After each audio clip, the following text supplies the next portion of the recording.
up to speed? Oh, pretty good. I got a little bit of a cough, but Yeah, that's hard to shake. Good morning, sir. How are you? I'm doing great. Fozzie better my name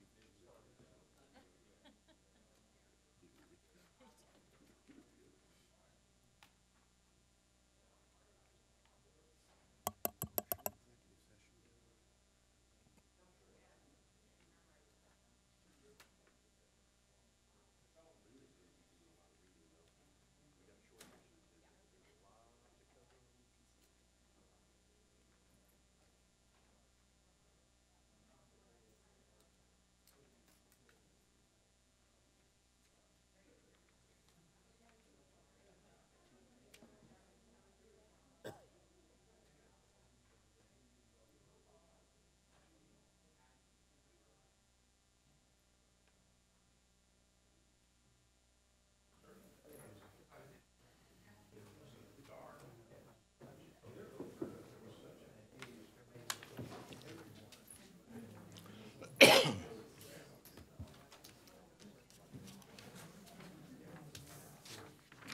So we've got Don Jarrett and his brother Joe.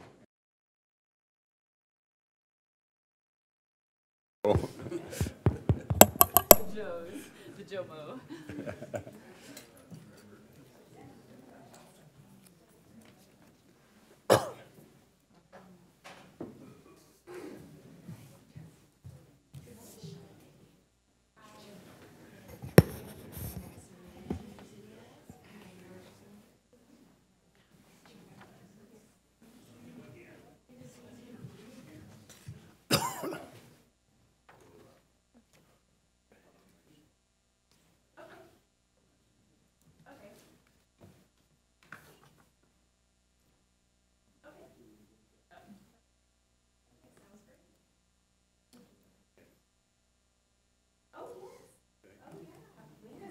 Let me see if we have a microphone.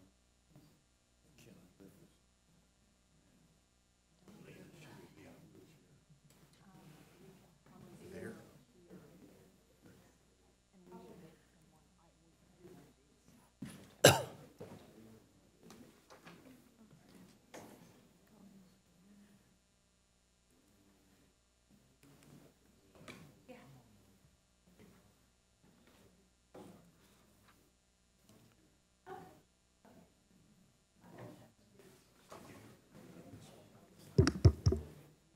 All right, thank you.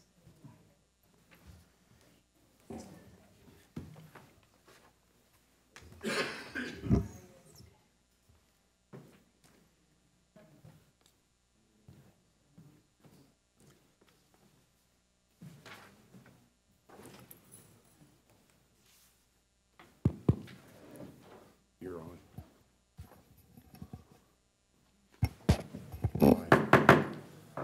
Good morning. At this time, we'll call to order the Board of County Commissioners meeting. Will the clerk please call the roll? Commissioner Fast. Aye. Commissioner Allen. here. Commissioner Klicka. Here. Commissioner Hanslick. Here. Commissioner Ashcraft. Here. Commissioner Brown. Here. And Chairman Eilert. Here. All are present. We do have a quorum. Would you join with me in the Pledge of Allegiance? I pledge allegiance to the flag of the United States of America and to the republic for which it stands, one nation, under God, indivisible, with liberty and justice for all.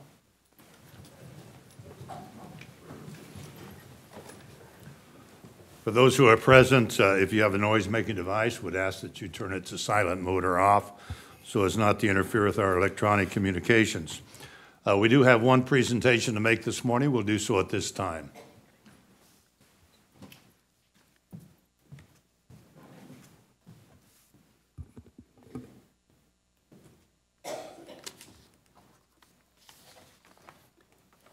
I'm going to ask Shelley May, who's Deputy Director of Johnson County Developmental Supports, to join me at the podium. Shelley, thank you for being here. We have a proclamation this morning declaring Developmental Disabilities Awareness Month. And so Shelley, I'll present this proclamation to you. And if there are comments you'd like to make, and I know we have a special guest this morning, so you can introduce her and we'll receive those comments also. Okay, that'd be great. I just want to say thank you to the commission for recognizing the value of our residents with developmental disabilities. And it's wonderful to be able to provide services in communities that have been recognized nationally for their inclusion and accessibility. And I have Lena Middleton with me today, and she's very excited to address the commission and share some of her thoughts. So Lena, want to go up to the... Why don't you come over to this table right here?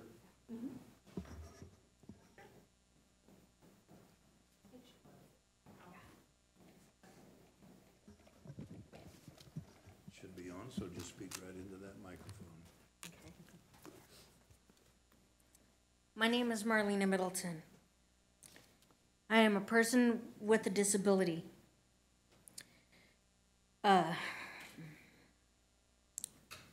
Today is a special day. It honors people with various disabilities and the providers that serve them. This does,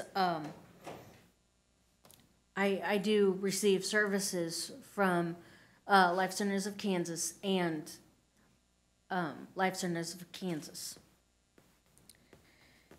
I'm learning skills so that I can be on my own. So I can get a job and be on my own. Thank you to all the commissioners for honoring people with disabilities. Well, thank you very much. Thank you.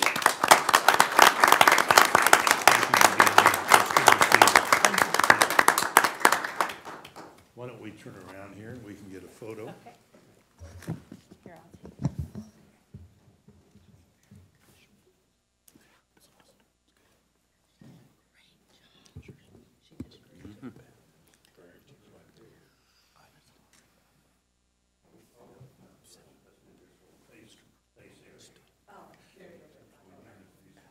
I'll take it.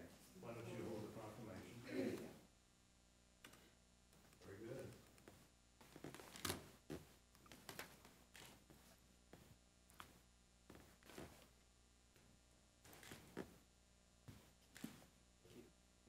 Thank you very much. Thank you for being here.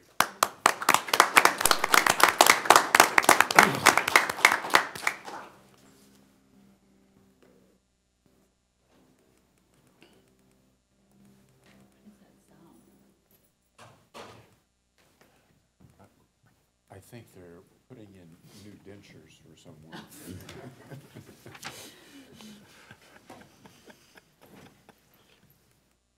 Well, thank you, Shelley and Lena, for being here with us this morning. I should note that Johnson County also participates in a program called Project Search, which we employ those with disabilities in various departments and agencies throughout the county and assist them in learning particular skills that could benefit them in future employment opportunities. So thanks to all of those who are engaged in providing these services, and we're glad to emphasize Disability Awareness Month in Johnson County. At this time, we'll turn to the public comment portion of our agenda. If there's anyone present who would like to address the commission on an item which does not later appear on the agenda, would invite you to the podium, state your name and address, limit your comments to 5 minutes. We'll be glad to receive that information. Mr. Raby. Good morning, Tom Raby, 17513 West 113th Street, and that's in Olathe. Last time I spoke, I think I tried to praise Kansas. And this today, again, is more statewide than local, although Johnson County contributes to these things quite readily and with lots of dollars. You know, we can go back through our history, and arguably John Brown was not a Kansan, and also a controversial figure in many ways. and he died a glorious death in West Virginia, of all places. But I think Carrie Nation was not a Kansan, but she wreaked havoc with Kansas, and she's buried in Belton, Missouri, in case you didn't know. But later on, we had the Bloody Benders. Now, you'll have to look that one up. I'm not going to go into detail. Or John R. Brinkley, you got to check him out. His middle name was Romulus, which is kind of presumptuous, but.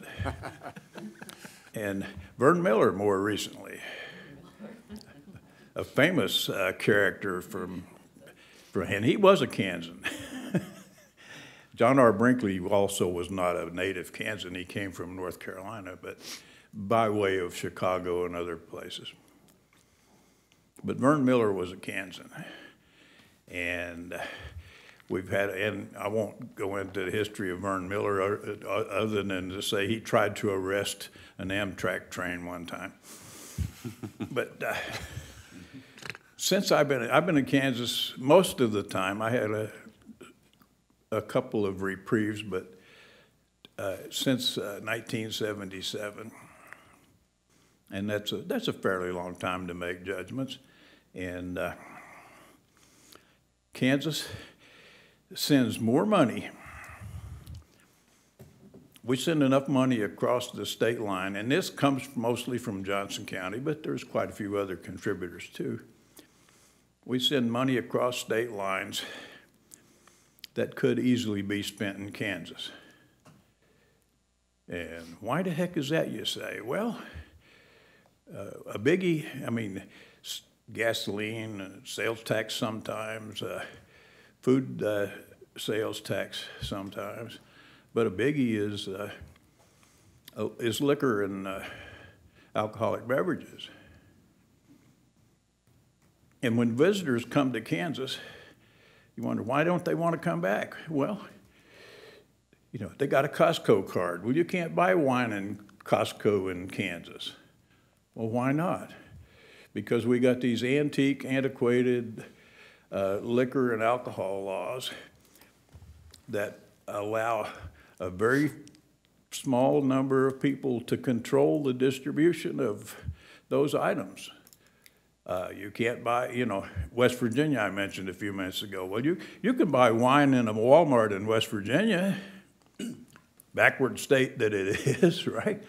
Not in Kansas.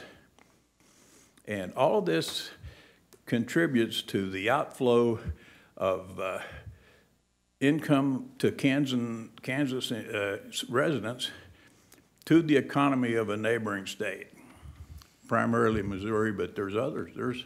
We border on other states. And some of the people I mentioned were not politicians, but we've also had a string of governors since I've been here that I don't know that they were questionable characters, but they sure shot off at the mouth about a lot of things that didn't make sense. And these are governors from both parties. And I'll throw one out because in spite of the fact that I probably didn't vote for her, Joan Finney was a good governor. You say, what? Well, she advocated voter initiative, which the Kansas legislature, you say voter initiative, and you might as well have struck them across the face. They are, oh my God, how could you even think that? We don't want the people deciding anything. We can't have that. So anyway, but to shed light on the darkness, something happened in Topeka recently, and some of our legislators, they didn't get caught with their pants down, but they sure got caught acting very foolishly in a public place. I won't name the place, but it's out there.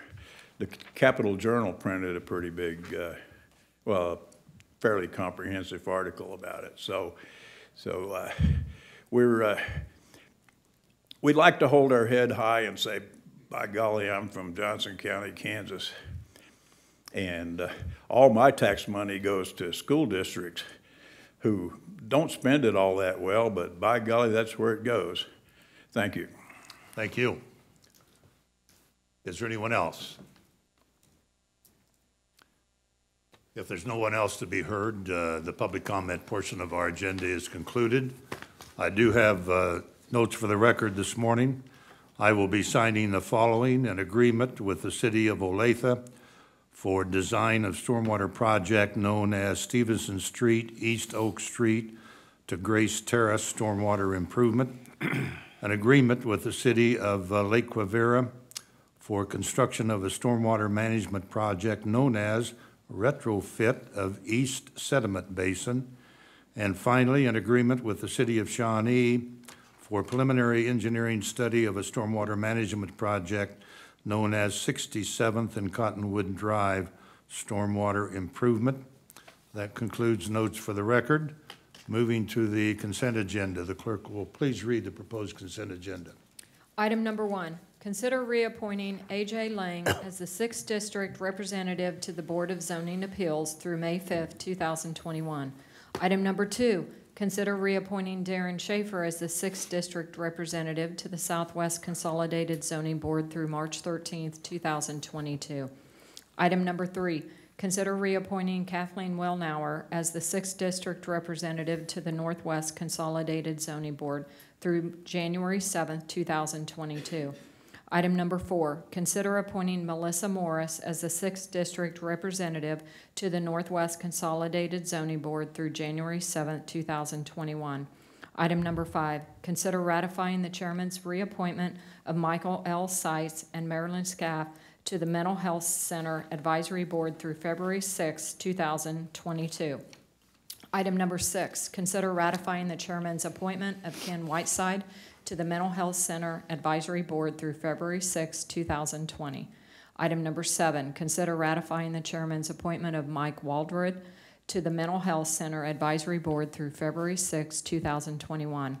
Item number 8, consider ratifying the Chairman's appointment of Ann Timmons to the Mental Health Center Advisory Board through February 6, 2022.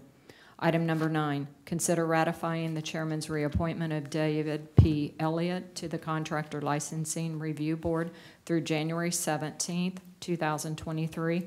Item number 10, consider ratifying the Chairman's reappointments of Annabeth Serball and Ken Sissom to the Criminal Justice Advisory Council through October 2nd, 2020. And item number 11, consider authorizing the purchase of 4 ambulances from Pinnacle Emergency Vehicles, LLC, per HGAC Cooperative Contract AM 10-14, authorizing the purchase of a secondary and support vehicles utilizing MACCP IFB number 2016-002 Metro Vehicle bid pricing, and authorizing an exception to competition for the purchase of necessary patient handling equipment from Stryker Medical for use by Johnson County MedAct for a total amount not to exceed $897,496.60 to be paid from the MedAct Equipment Reserve Fund. Is there any item a commissioner would like to have considered separately? Is there anyone present who would like to have an item considered separately? If not, it's back before the commission. A motion is in order. Mr. Allen? Would move for approval of the consent agenda as presented. Second. Motion's made and seconded to approve the consent agenda as presented. Would the clerk please call the roll? Commissioner Fast. Aye. Commissioner Allen. Aye. Commissioner Klicka. Aye. Commissioner Hanslick. Aye. Commissioner Ashcraft. Yes. Commissioner Brown. Aye. And Chairman Eilert. Aye. Motion carried. Moving to the action agenda, next item. Item number 12, consider approving the February 21st, 2019 business session minutes. Commissioner Fast and Commissioner Ashcraft were absent. Do I hear a motion to approve? Move for approval. Second. Motion's made and seconded to approve. Are there any additions or corrections to be noted? If not, clerk, please call the roll. Commissioner Fast, Absent. Commissioner Allen, Abstain, sorry. Commissioner Klicka, Aye. Commissioner Hanslick, Aye. Commissioner Ashcraft, Present. That's an abstention. okay. Commissioner Brown, Aye.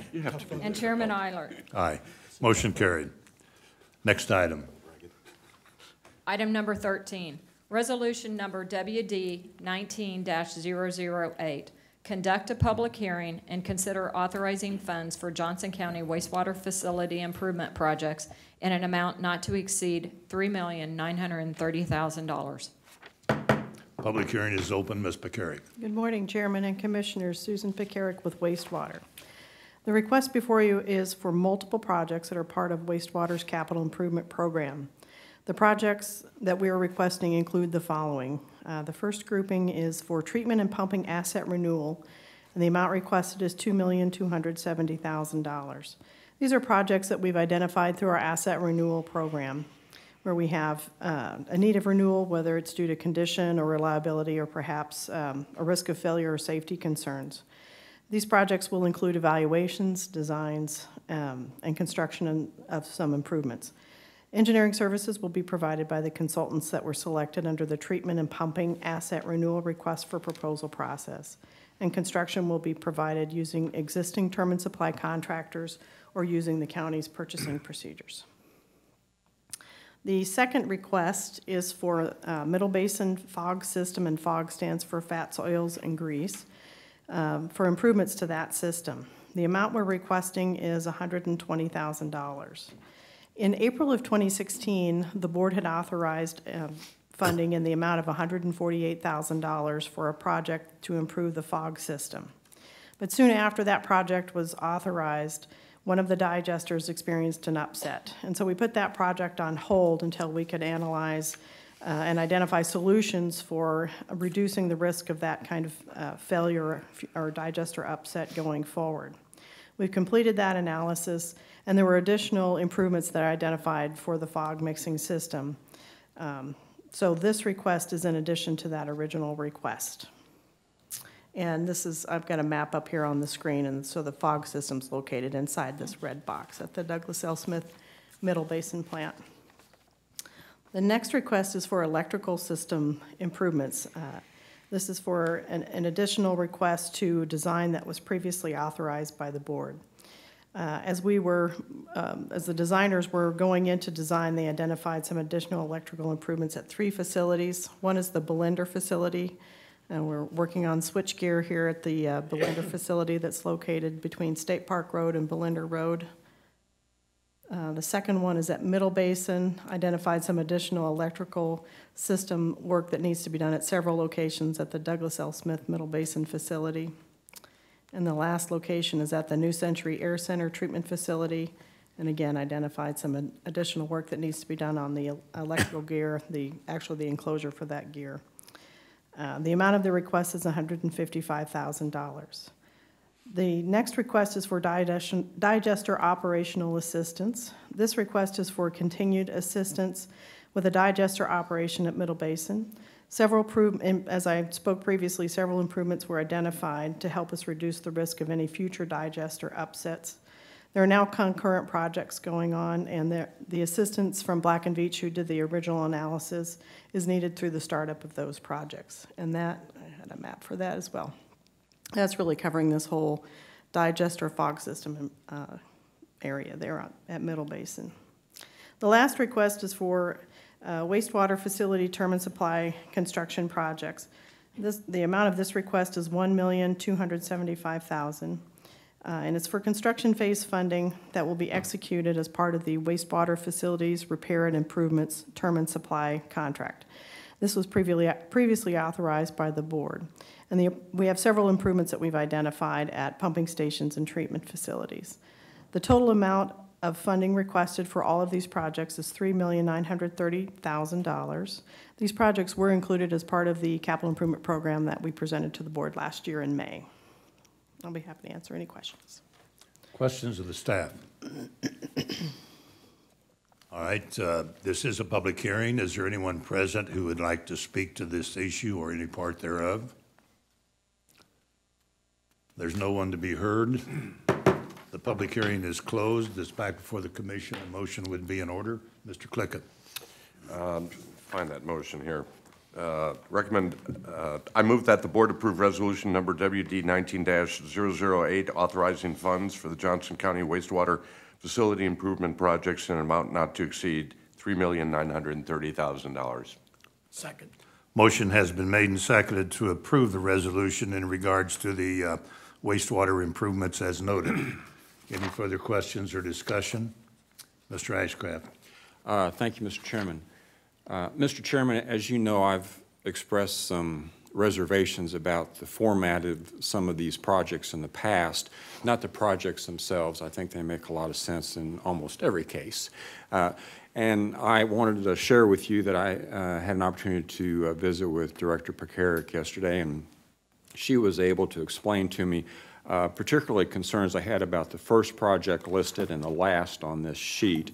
And one of the things I asked about was to better understand the number of projects and the scopes of the project. And I had asked that hopefully in the future to at least offer a little bit better degree, a higher degree of transparency, if she could include some conversation in there, some note about the number of projects generally and the range, expected range, because I think it makes sense, particularly on small projects, to have a pool of resources, tap them, not go through the laborious and costly, I can't say bidding, but selection process that we do for the larger projects. So with that and hopefully with that stipulation and understanding, I'm glad to support this issue.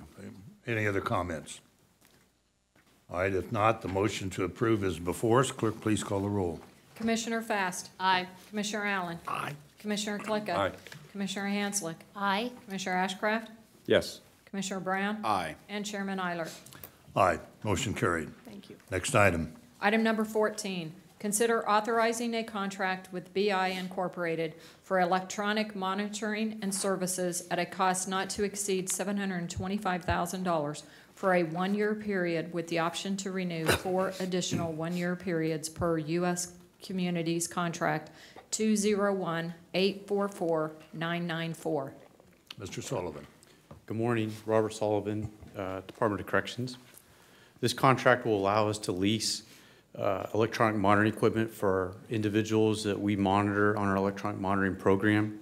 I'm requesting permission to use the U.S. Communities Contract, which utilizes a competitively solicited contract with BI Incorporated, instead of exercising the option to renew the contract with our current vendor for 1 additional year. Okay. By the way, do you have a Major League Baseball contract? The facial hair seems to be prevalent. I think he and Justin are having a competition there. What goes long? What Good goes job. longer? Good job. Questions? Ms. Hanslick.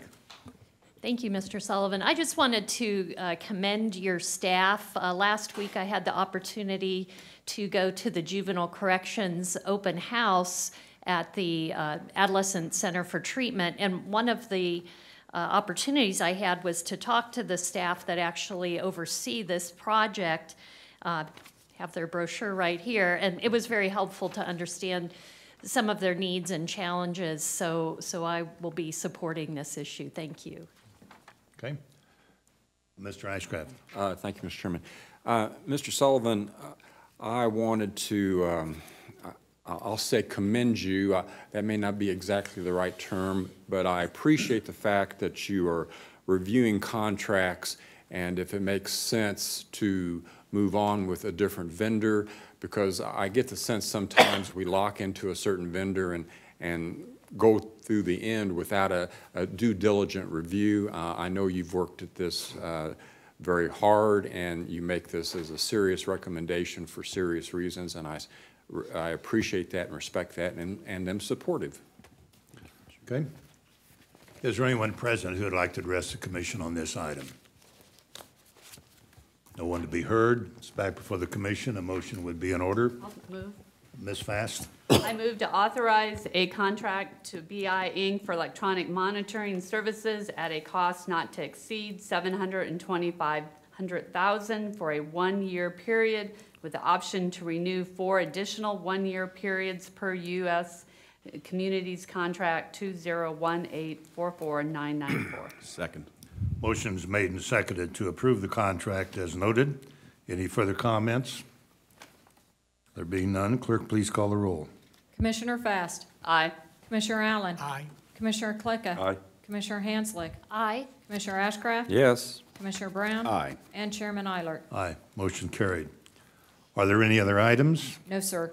All right, moving to reports and communications in the absence of County Manager, Ms. Postoke Ferguson. Mr. Waters, are you up? I am. Thank you, Mr. Chairman and Commissioners. Several items to report today. The United Community Services year-end report for the Human Services Fund is attached, but a few highlights on that. The grant awards for 2018 were about $336,000. Source of those funds is from county contributions as well as 14 cities here in the county. You'll be hearing more about that in the budget process. So will they be doing, they always came to our city council and did a report presentation. Do they do that at some point? I expect they will, Okay. yes. But, Yeah. Yes, they do. Yes. and I would also note that the grants were provided to 15 different agencies here in the community. So, next is a action by the City of Overland Park related to the Shamrock TIF project plan. This was approved by the city on February the 4th. It's located at 95th and Metcalf. It's corporate office campus for the Shamrock Trading Corporation. We've provided information previously on this, but we could do so again as requested. The next item is another action by the City of Overland Park related to Blue Hawk Star Bonds. And this is also a notice of approval, action that was taken by the city on January the 28th.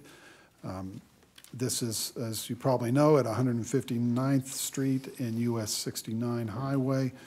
The plan includes costs for a 3,500-seat arena, multi-sport complex, and about 250 million square feet of mixed-use space.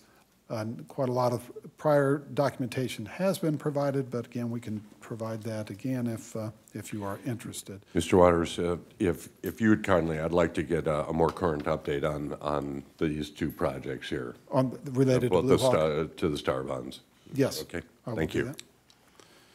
And, well, how about if I touch on the next piece of that Blue Hawk action, and then maybe Justin can come up and speak. At this to the point, I don't questions. need it at this point unless other Okay. commissioners want it, but I can get briefed on it later.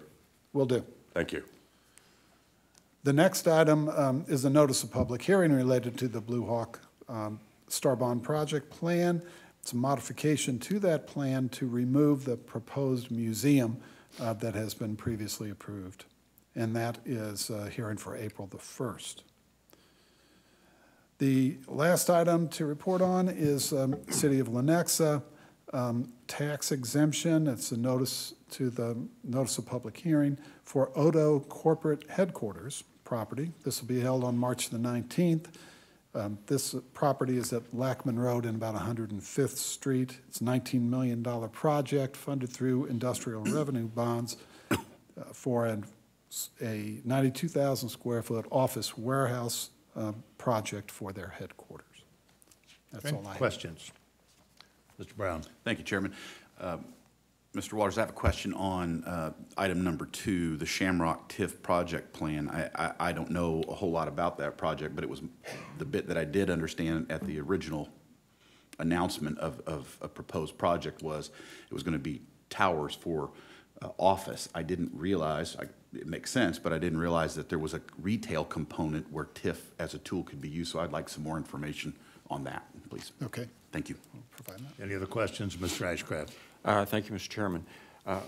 Mr. Waters, I know this is not your seat necessarily, but one question that came up was there was a published article recently that there was a tax abatement given in Lenexa for some fast food franchises, you know, Chick-fil-A, Starbucks, Chipotle, and maybe some others. And the question that came up was, well, is that a common practice? It kind of goes along with what Mr. Brown is asking in giving tax abatements for fast food franchises. Is that widespread, not just in Lenexa, but generally? And I'm just wondering what the fiscal note of that is for the county because we oftentimes forego certain income for subsidizing fast food restaurants? I think the answer is that this is part of a larger TIF district or tax abatement district. And so those components are part of that larger district. Ms. Fast. So store bonds, Overland Park will use sales tax to fund their bonds. So is it only the sales tax for the city they use, or do they use, you know, the state sales tax, the county sales tax? So do all of our sales tax go into it, or just the city of Overland Park? The STAR bonds are a state program as well, so there's state dollars. I think those are purely state dollars, I believe, on the STAR bonds. But how they fund it, I always thought was that they use all the sales tax to, Support it. I use all of it. So is it our, I mean, it will be Yes. the safety sales tax will go into it, and That's a good question. Does it I include would, you all- don't need to, you can tell me, I'm just curious. We'll look into that. It's all. Okay, any other questions? Unless it's Ms. specifically Hansley? carved out. Yes, I wanted to just address the Shamrock plan. I had the opportunity this week to sit down with Christy Stallings, who is the deputy city manager in Overland Park. We spent about 2 hours going over a lot of the TIF projects in Overland Park, and I wasn't aware that there was going to be any other component of the project that included renting any of the space out.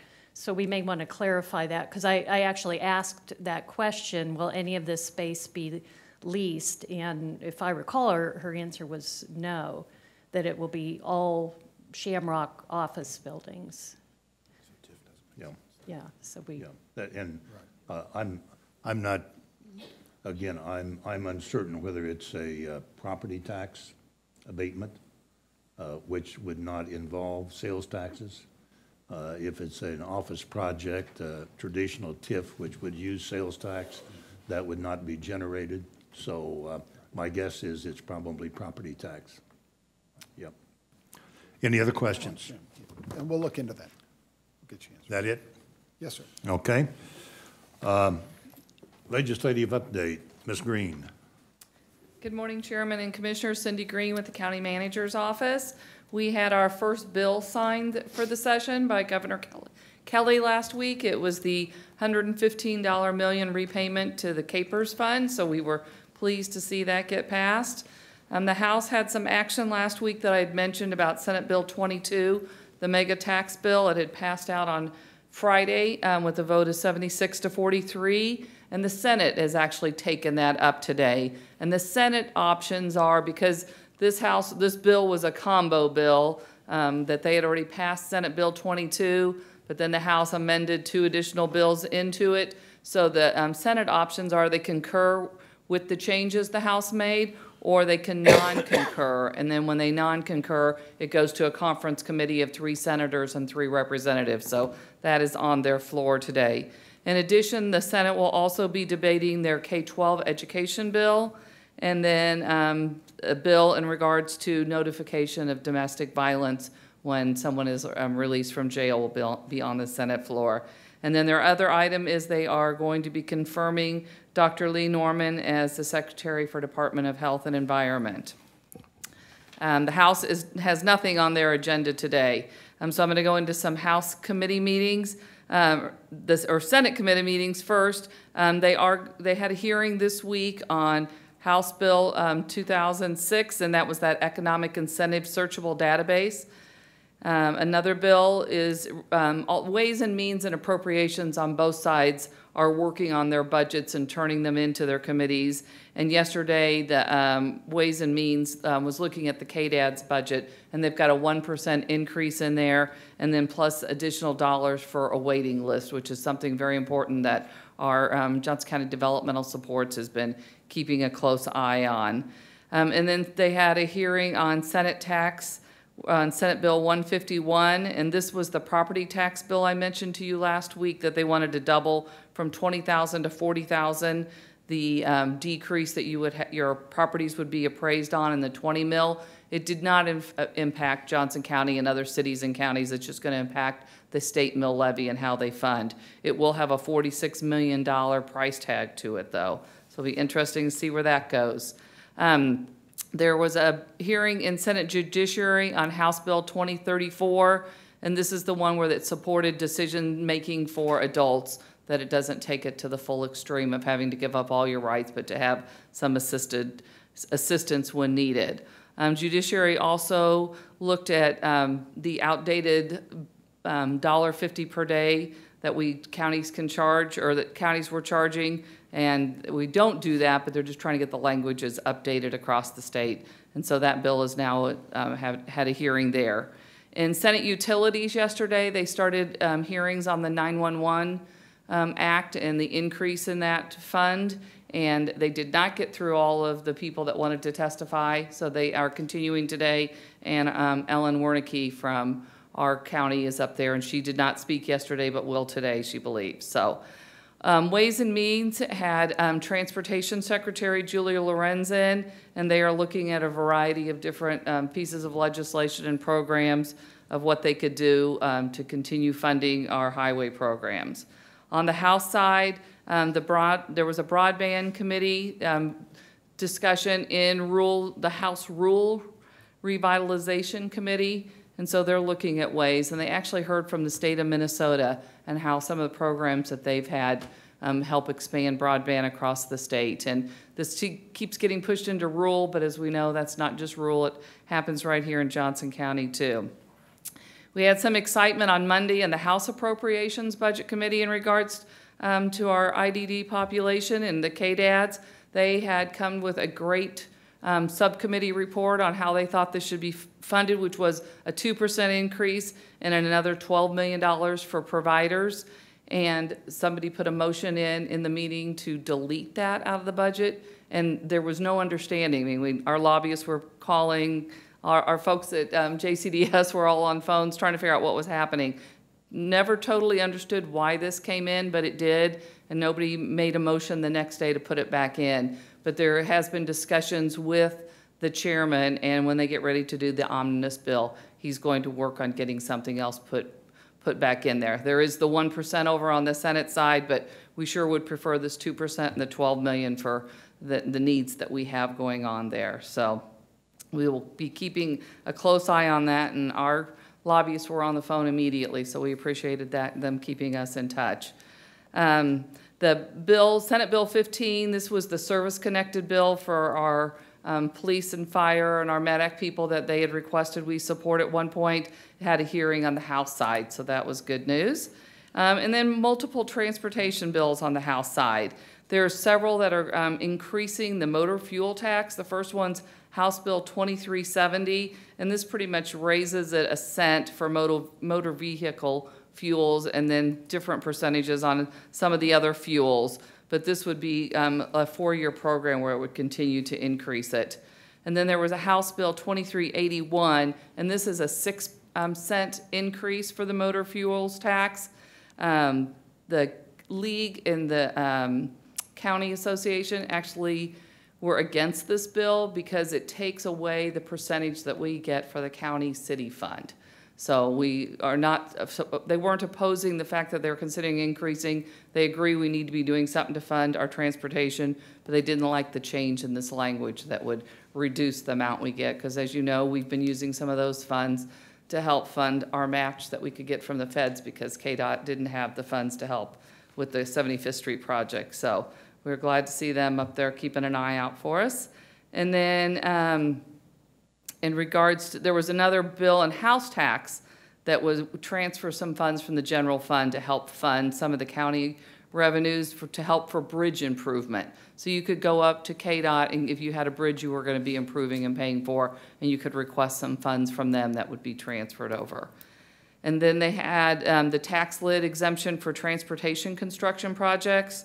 And then finally, House tax had House Bill 2302, and it would sunset the food sales tax credit.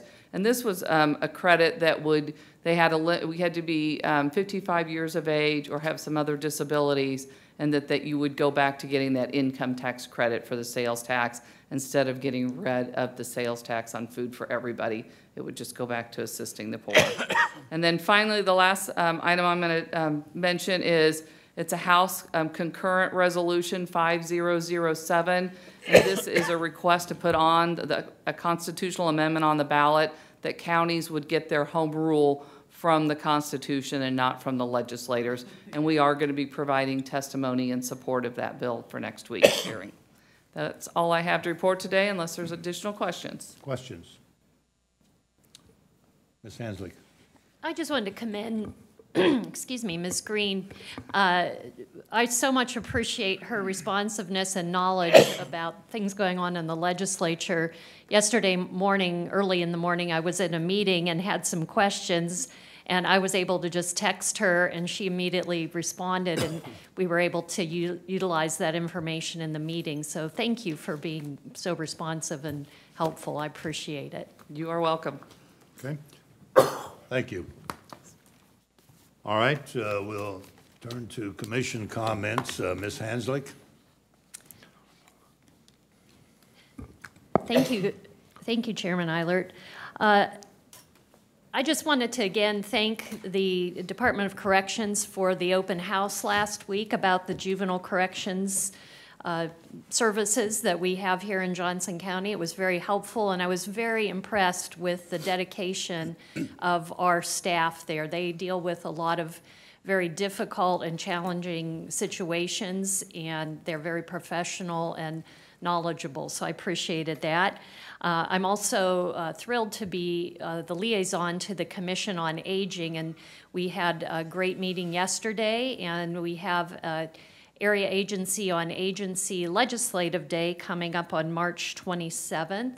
And finally, I wanted to thank all of the county department heads and staff who have been speakers at our Citizens Academy this spring. We've had wonderful opportunities to learn, and I am so impressed with all of their work. So thank you. Commissioner Brown. Thank you, Chairman.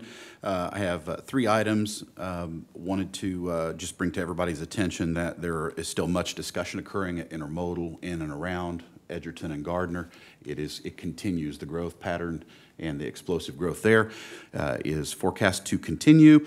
Wanted to also bring to my fellow commissioners' attention 175th and I-35. There is action from multiple cities interested in the east side, and there is much push to get there first. So that will be coming up over the next several months. And then finally, on Tuesday, next Tuesday, March 19th, the United States Small Business Administration Administrator Linda McMahon will be actually in Johnson County, will be with me for a part of that time, and we will be at Steel and Supply in New Century, Gardner, at the airport for a tour. And if anyone here happens to be interested in joining for that, please let me know. Okay, Mr. Chairman, a question of Mr. Yes. Brown. Mr. Brown, could you elaborate on, you said the cities are trying to get there first. I'm not sure I'm understanding what you're referring to there. There are multiple cities that have an interest in getting to the unincorporated side of the interchange at 175th and I-35. Okay. And there will be 3 cities specifically, and they have all, the highway has been there since 1957 or 1958, okay. But suddenly in 2019, everybody got in a hurry. So we're going to put them up for bid? We can talk about this. Or maybe it's an RFP, not a bid. Mr. Allen. No comments. Mr. Ashcraft. Thank you, Mr. Chairman. A few things. Mr. Chairman, Commissioner Hanslick and I had the opportunity to go to the MLK event this weekend, which had been postponed. Another outstanding program. I enjoyed it thoroughly. Unfortunately, the attendance was a little bit soft, but the program was first quality, so I'm hoping that continues next year. And I think Ms. Hanslick was duly impressed, at least I hope she was. So I want to commend Vivian Avery Smith for her work and the school, the college for supporting that. Next, Mr. Chairman, as you may know, this is National Pie Day. 3.1415643, whatever. And in addition to being National Pie Day, it's also National Potato Chip Day, Mr. Chairman. And since I was castigated so thoroughly for not having any Oreo cookies, I wanted to make sure that I gave you a bag of potato chips for National Potato Chip Day. Very good.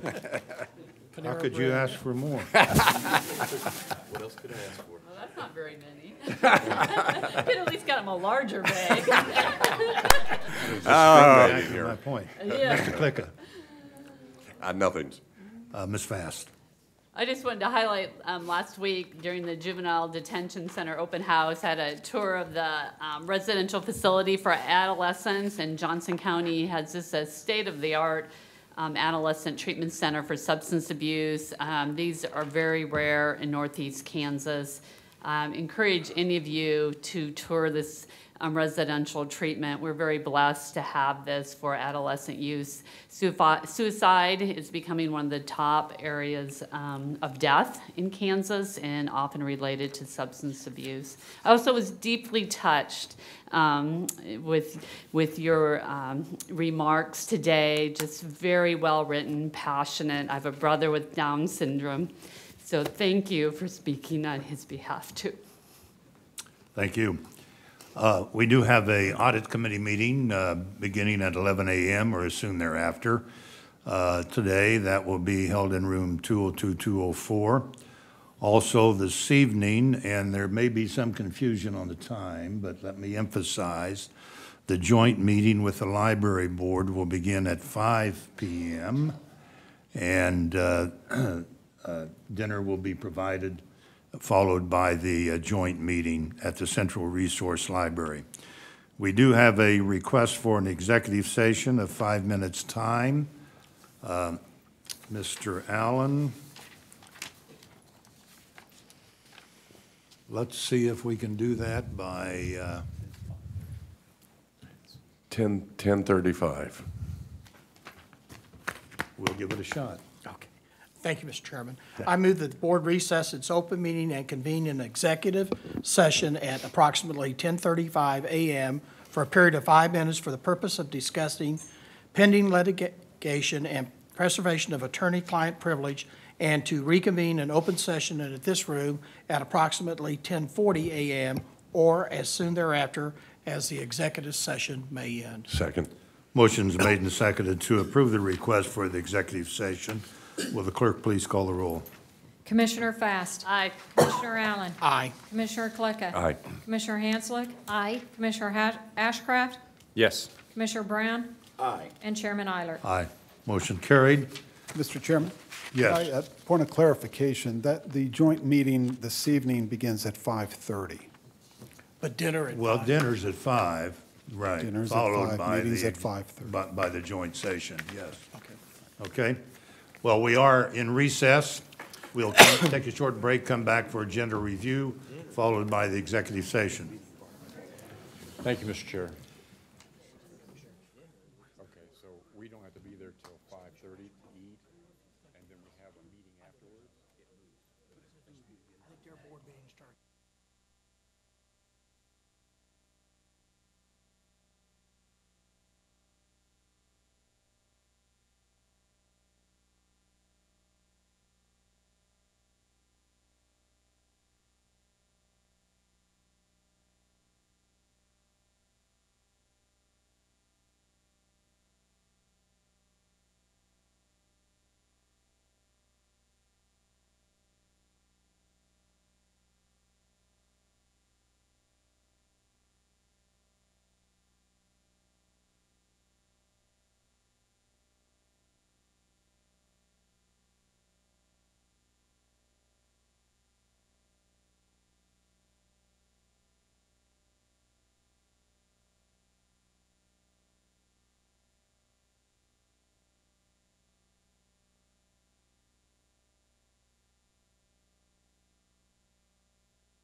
this time, we'll call to order the Board of County Commissioners meeting for the purpose of agenda review for next week's business session. Will the clerk please call the roll? Commissioner Fast. Aye. Commissioner Allen. Here. Commissioner Click is in the building. Commissioner Hanslick. Here. Commissioner Ashcraft. Here. Commissioner Brown. Here. And Chairman Eiler. Here. We do have a quorum present. Would the clerk please read the proposed consent agenda items? Item number 1, consider approving the February 28th, 2019 business session minutes. Item number 2, consider reappointing Kara Carrasca as the 6th District Representative to the Northwest Consolidated Zoning Board through January 7th, 2021. Item number 3, consider reappointing James Neese and Mike Folks as the 6th District Representative to the Northwest Consolidated Zoning Board through January 7th, 2022. Item number 4, consider reappointing James Neese as the 6th District Representative to the Planning Commission through October 4th, 2021. Item number 5, consider reappointing John J. DeGrand as the 6th District Representative to the Southwest Consolidated Zoning Board through March 13th, 2022. Item number 6, consider reappointing Maria Holliday as the 6th District Representative to the Transportation Council through December 11th, 2021.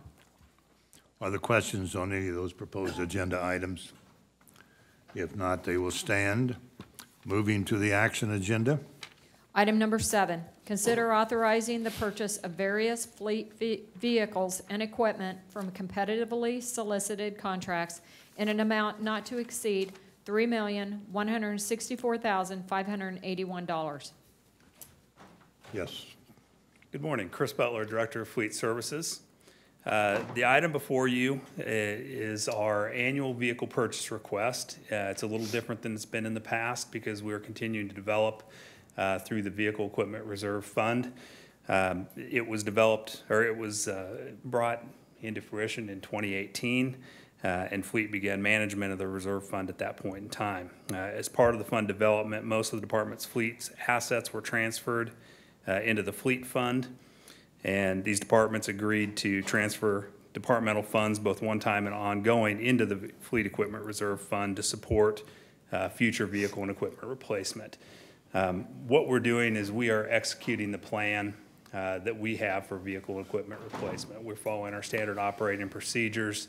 We're taking a look at vehicle rankings and working with our departments based upon those vehicle rankings and the criteria that we have to develop an annualized plan for vehicle replacement. We also look into the future.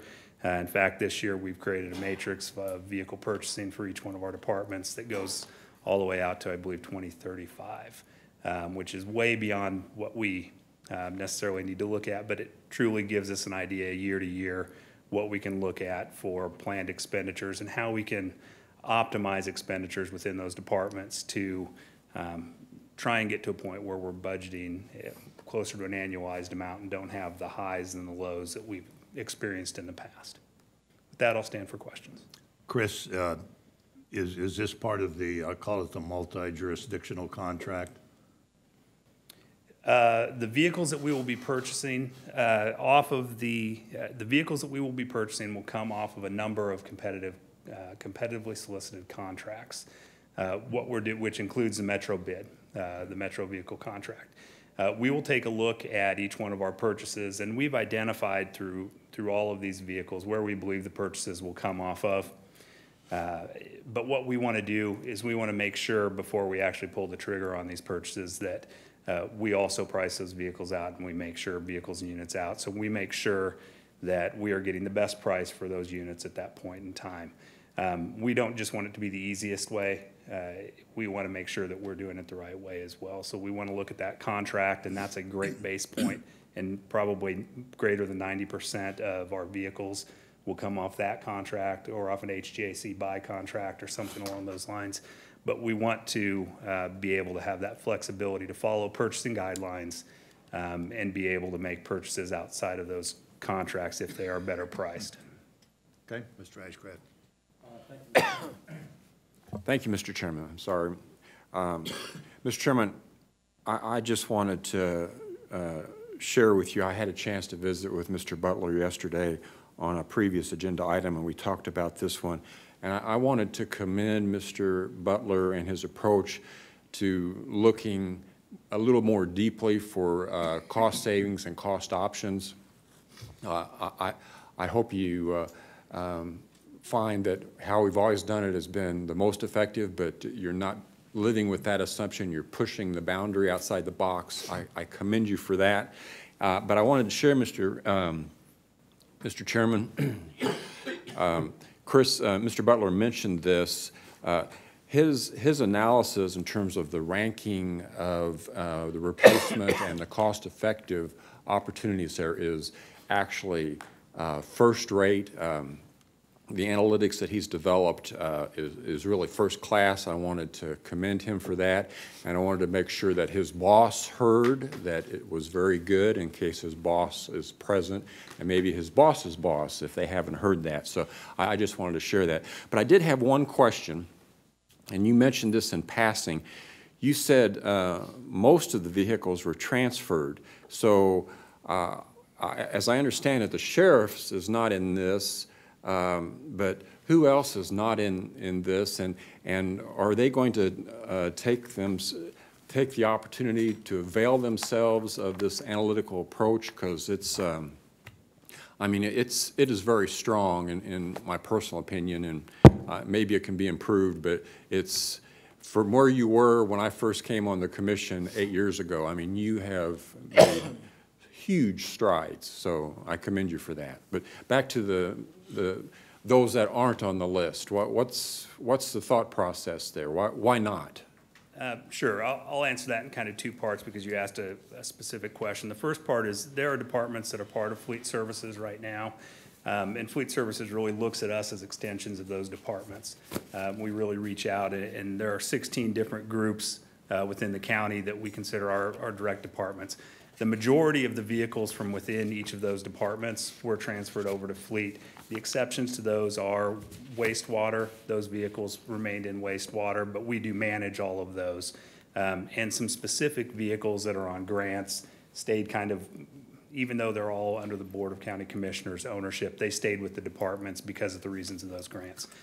To what I think you're asking more specifically, there are a few departments that are still within the county that run Fleet independently. Those include the library, Parks and Recreation, Airport still does their own thing, and obviously the sheriff is doing their own thing with Fleet Services. Those are the primary ones. I don't believe there's anybody else that's out there right now. Okay. Remain on consent, or excuse me, action? Yeah. Okay, so noted. Are there any other items? Consent is fine. It will remain on action. One action item. Okay, at least we'll have one action item. Yeah. No, Are sir. there any other items, Linda? No, sir. All right, so we are adjourned from our agenda review. We will begin our executive session immediately, followed by the 11 a.m. Audit Committee meeting. Thank you all. Thank you, Mr. Chair. Thank you all. Put it on consent and just defer it for a week and then not meet next week.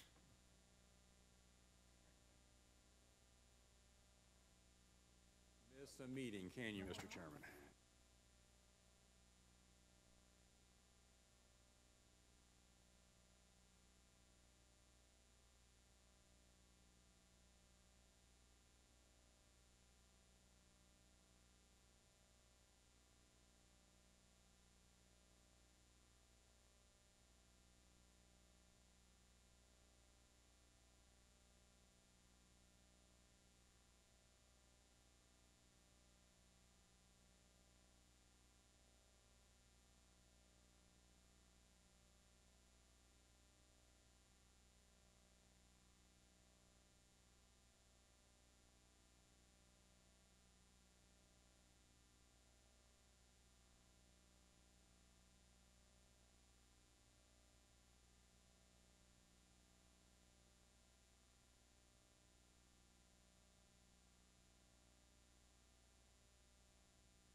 think so.